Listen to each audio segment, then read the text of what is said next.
morning, everyone. This is Moss from Investor Partner Group. Today, we are going to talk about why the house that you live in is a liability, not an asset.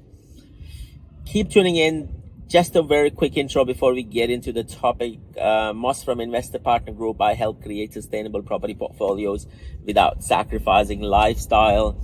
I do property strategic advisory, property mentoring. I do property development, tax, SMSF advisory, buyer's agency.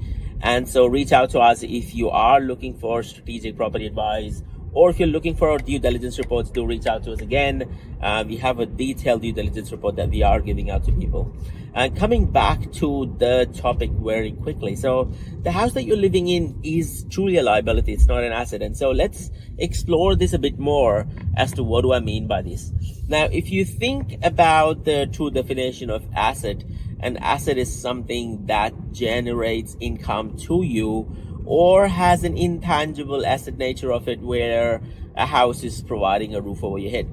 Now, in the early days when you're purchasing the house, of course, there is money going out and there is no money coming in. So truly, it's a liability. It's not a bad debt. It is a good debt, because ultimately you are trying to create an asset at the very end. But how do you manage to, turn that liability into an asset while you are paying it off, or while you are paying the principal and interest? So understanding the importance of why am I calling this a liability is quite the key.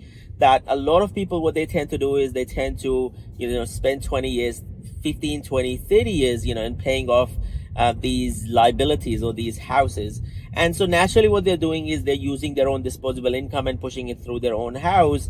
And at the end of the 15, 20, 30 years, what they're getting is the roof over their head. And so naturally, in order for them to retire successfully, they can't use that own house because it's providing a roof over their head. And so majority of the times what a person would do is they would try to downsize so that they can, extract that equity out and use that towards their retirement. Not a bad strategy, but not a great strategy. It is a really, really poor strategy in relation to how you're going to fund your retirement. And so how do you convert this liability into an asset is quite the key. And so one of the things that I've talked about quite openly is use of the offset strategy. And that plays a very important role in converting this liability to an asset. And so what we are doing is basically refinancing the money that you've paid or the equity growth that you have achieved in your principal place of residence, and use that or redirect that towards other investment properties so that you can catch growth, manufacture equity, create passive income,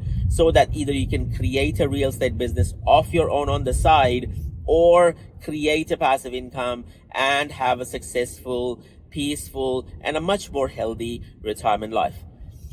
That's it from today. Thank you for listening to me today.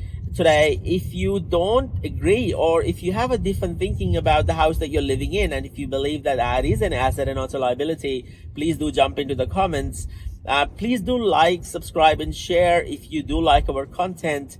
We are running Help Me Buy Property podcast, so do join in to tune in into some of the deep dives into a lot of different varied contemporary, non-conventional topics that we're discussing there. Thank you for listening to me today. Have a wonderful day. Keep smiling. Take care. Be kind. Keep investing. This is Moss checking out. Adios.